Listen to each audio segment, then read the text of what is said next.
Now, the third stage is conceive the breakthrough and iterate to elegance. The moment you've asked a new question, answer is staring at you. And the first solution, now this is something that the startup world is teaching the corporate world. Don't wait for the best idea ever, because if you wait for the best idea ever, you're going to wait forever. So take that beta into the market, let the market or the ecosystem play with it, engage with it. And as the ecosystem engages with it, you will have your learnings. So we differentiate between simplistic and elegant simplicity. The first idea that strikes you is simplistic. Then you iterate to elegance. You do rapid prototyping, you iterate to elegance. You go through complexity. And the simplicity that emerges on the other side of complexity is elegant simplicity. But to get to that, there are no shortcuts. You must go through complexity.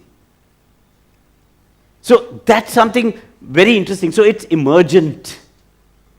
And that's the reason that startups pivot so many times, because you start out with a value proposition with a certain segment in mind, and as you go along and as you iterate, you change your pricing, you change the way you do segmentation of the market, you change your value proposition, you change your business model, and you pivot so many times. You are ready to move so you don't fall in love with your idea, you fall in love with the purpose or the end. Saying, we've come here because we feel strongly about a cultural tension out there.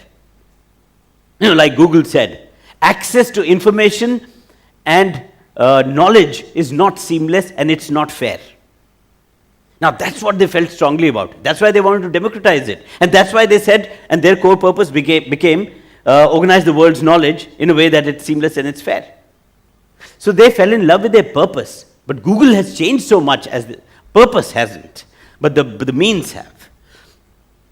What's the next stage? Pace to critical mass. Now this is very interesting. This was something that hit us, and we realized, when we saw that there are, if you look at the ecosystem, your startup ecosystem too, there are a large number of great ideas out there. But some great ideas succeed and the other good ideas don't succeed.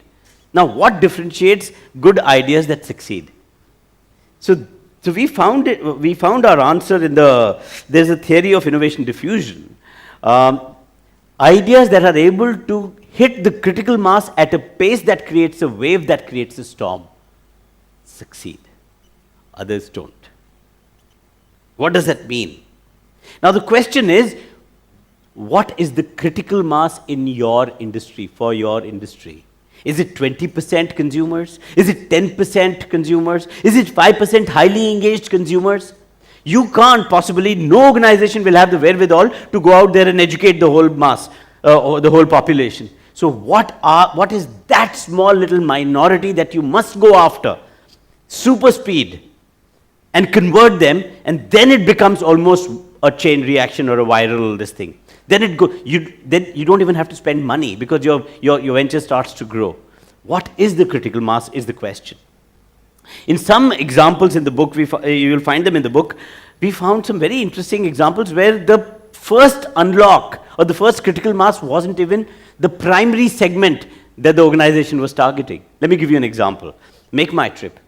When Deep Kalra set it up, he surely assumed a certain kind of devices, a certain kind of bandwidth, a certain kind of willingness to transact online, which obviously he didn't find. When you start your business, some of your assumptions prove wrong. And he realized that the Indians didn't have the devices or the bandwidth or even willingness to spend. They would just go and browse and then go to their travel agent to book the ticket. And things were not going as per their plan, but they realized when they saw the data, they realized that there was one small segment that was being very loyal to them. They were using them in spite of everything, in spite of the bugs and in spite of whatever. And that was the NRIs.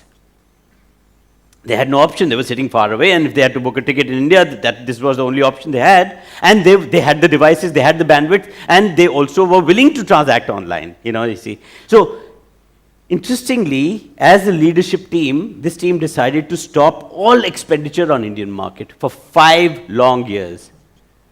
They shifted and diverted their attention to NRIs, although this product wasn't built for NRIs.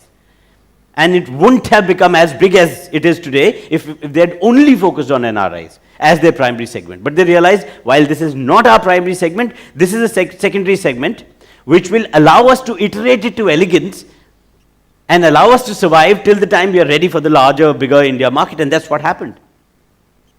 When they came back to India after 5 years, India was much more ready. And you know where make my trip is. Interestingly, another example, which is not from this tech businesses, is Fiamma de Wills from ITC. You know, the soap, it's not a soap, it's gel bar. And this gel bar was created, the primary segment was young girls, youth. And they realized, when the market data came in, they realized that the people who were using this bar wasn't really only young people, but a lot of 40, 45, 50-year-old women were using this, a whole lot more. They started to engage with this segment. Rather than reject it and say, no, but we didn't even make the product for them, let's just keep focusing on our youth. The fact that there is a customer segment out there that is using you, in spite of the bugs. Because maybe for them your solution was overdue, they were ready, sitting ready, go engage with them. Understand that minority, understand their motivation, and they understood. I mean, surely what they understood was that it wasn't youth. I mean, they were looking for youthfulness, and they had become these were people who have become very recently aware of the wrinkles on their faces, and they wanted to be youthful, and therefore they stayed with this segment till the time they found their way towards the larger and making it more universal. So interestingly, the first unlock could come from elsewhere, and be open to that. And then what you have is a fresh, vibrant market. That's the fifth stage of storming the norm. And now all those incumbents who were lazy and cynical and who would say nothing works, we've tried everything, now they are playing catch up. Because it's a question of survival. It's a question of being relevant. Because the world has changed, the paradigms have changed. And if they don't, they become irrelevant. So now they're playing catch up. But fresh norms at the end of the day are also norms. And norms are just a lull before the next storm arrives. Because the erstwhile stormer that came in and stormed the norms of this industry has gotten normed. He's the normer. And this industry and this ecosystem is ready for the next stormer to arrive. Now, these are the 5 stages of storm the norm, that you'll find in the book, and there are enough stories out there. So, stale norms, spot the suboptimal, conceive and iterate the breakthrough to elegance, pace to critical mass, and fresh norms. So, these are the 5 stages. We found we tried to understand what is it exactly that a stormer does. Let me take you back to Economics 101. A stormer, how does a stormer unlock hidden value? What is hidden?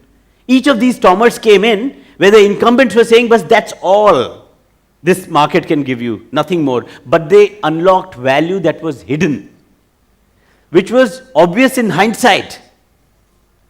But once you saw it, you couldn't unsee it. And then there was a gold rush because someone had found a new gold mine. How do you unlock hidden value?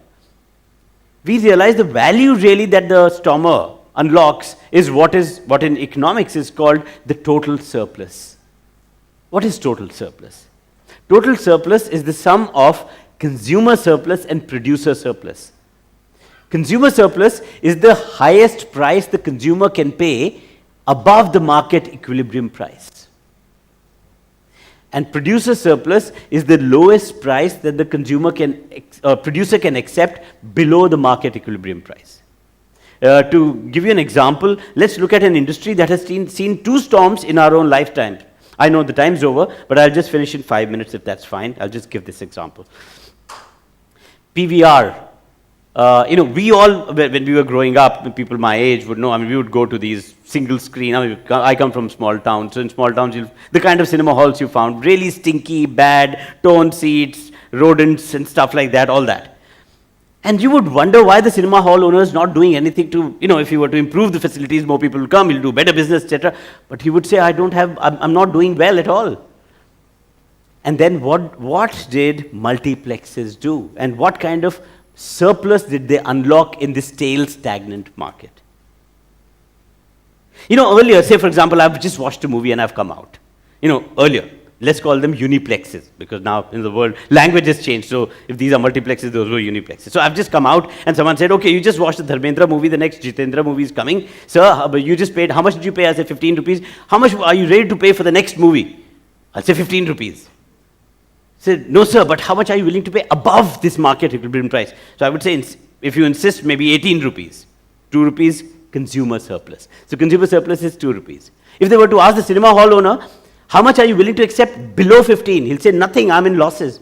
But if you insist, maybe 14. So 1 rupee producer surplus, you see. So 3 rupees is the total surplus. With that kind of surplus in the market, everyone turns risk averse. No one wants to experiment. No experimentation means no innovation. And look at what multiplexes do. How much do we pay now? 100, 150 rupees per movie, 500 rupees per movie. Even 1,000 rupees people are paying for gold class. So if let's do this whole thing again. Someone comes and says, you just watched a Shah Rukh Khan movie, the next movie is coming, how much? You just paid 100 rupees, how much are you willing to pay for the next? I'll say 150 rupees. And the movie comes, it's 100 rupees, 50 rupees consumer surplus. Ajay Bijli says, I can accept 70 rupees and I still make profits. 30 rupees producer surplus with 80 rupees total surplus. That kind of a money coming in. Look at the kind of experimentation that's happening in this business. Different genres of movies, different kinds of actors, directors, etc. It's a vibrant market. Well, we know it's a vibrant market and multiplexes have gotten normed and the next stormer is already here with OTT. Netflix is here. Even before we could say Netflix, Amazon Prime came in, etc. And if I watch you used to watch only 10 movies in a year, now if I can watch the movie on my device at my own time, and maybe new kind of content that's coming in, I'll maybe watch 15 now.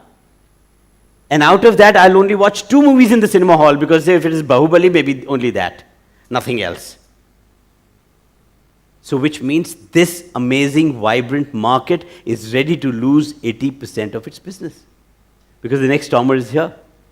And these stormers can't sit still, because the way the technology is changing so fast, even OTT can't sit still, because we don't know what else is coming as the new. So these days, the storm is not even given its time to reach its peak, and before that, the next stormer arrives. So that's storm the norm for you. And this is total surplus, by the way. That's market. That's the consumer surplus and producer surplus. In a sales stagnant market, this is what it looks like. And in a vibrant market, that's what it looks like. And that's how a stormer unlocks hidden surplus or hidden value. Thank you so much. I'll jump to this, but I'll show you, or maybe, all done, right? We can have maybe 1 or 2 questions. Questions. No, I also wanted to tell you about, the 3 most basic questions any startup or any business must ask. These are the most fundamental questions. Are the core why, the core what, and the core how? I mean, is the why clear to us? Why do we even exist? What's our purpose? That compelling, future-focused core purpose for the firm. What are we uniquely placed to solve or stand for? So that's the core why, the core purpose question. Then the core what. What is your offerings, your products and services? The products and services that help you achieve your why. And how are the business and technology formats that will allow you to deliver the what? So these are the 3 key questions. And a very interesting story that's part legend and part real is the story where, core purpose story is the story of, when John F. Kennedy made that famous speech and said, we'll put a man on the moon. This was many years ago. In 10 years' time, we'll put a man on the moon. And the whole country was galvanized. It became the purpose not just of NASA, but the whole country. In fact, people that time during recession were ready to even pay more taxes because they were so excited about this prospect of putting the man on the moon. But the story goes that John F. Kennedy was, visiting NASA for a review, and after the meeting with the leaders, he decided to go to the loo, the toilet, and there he met the janitor, the sweeper, and so he made some polite conversation with the janitor. How are you doing today? And what do you do? And you know what the janitor had to say? What do you do? He said, I'm helping put a man on the moon. Isn't that amazing? That everyone, even if it doesn't seem that your job is directly connected to what your purpose is, can find that connect. An organization, whether you're a startup or a large organization, everyone has that connect with a purpose and wakes up and says, I have to go to work, or I have to get working because they connect with the purpose. Nothing can stop that kind of an organization. I'll stop here. Thank you so much. Very good. Thank you very much, Ranjan. Thank you. Fantastic session. Any questions? We have time for 1 or 2 questions. Ranjan? Rather than waiting for the incumbent to happen, quite a lot of times this, you can explore something like this, open innovation conversations. What's your take on them? Sorry? The open innovation. Yes. Yeah, okay. So I think there are some very interesting experiments that are happening in the world right now. I think time is gone where the simplistic conversation of is our way better than your way, you know. I think we've all realized that the collaboration is the way to go. And earlier, individual organizations or even individuals before that could very arrogantly say, I caused this disruption. No single organization will be able to do it in the future. So the biggest innovator really is going to be the ecosystem itself, not any single organization. Like they say, the smartest person in the room is the room. You know, not any single person. You know, collective is going to be far more smart. So I think, and we've already seen how Unilever started their Unilever Foundry in London, where they say, okay, these are the 3 key challenges we want to crack. They open it out and the startups come and make a pitch, and then they find amazing collaborations, because startups need Unilever and the funding and the influence that Unilever gives them, and Unilever can do with some of that irreverent and amazing thinking that these Tone Gene guys, you know, from the garage bring in and all that, and therefore these collaborations are happening. A lot of organizations are doing that. And with co-working coming in, you'll find a whole lot of that, because we believe that co-working spaces are only for SMEs or startups. We also know that corporates are looking at it, and while you have one office and the traffic is getting bad, and you'll tie up with a co-working space, and then you'll allow your employees to go plug in there. And also maybe you can do skunk works. You can place your innovation team there so that they can find their own interesting infectious space and an interesting ecosystem to grow. So these are the spaces where a lot of these kind of collaborations will come from. So and whether this or open innovation and really, I think it's about being open. Gone is the time where you guarded your IP and say, I'm not going to tell anyone what I'm doing. I'm going to do it in secrecy. People are opening out. Whether it's corporates, they're learning to. Startups have always done. I mean, we know how startups are. Any opportunity, whether it's in the flight or outside, wherever they can pitch their business, talk about their business, they talk about their business. The reason is it grows and becomes clear because they've said it maybe 1,000 times already, you know, what their proposition is. So I guess time's changing. Thank you, Ranjan.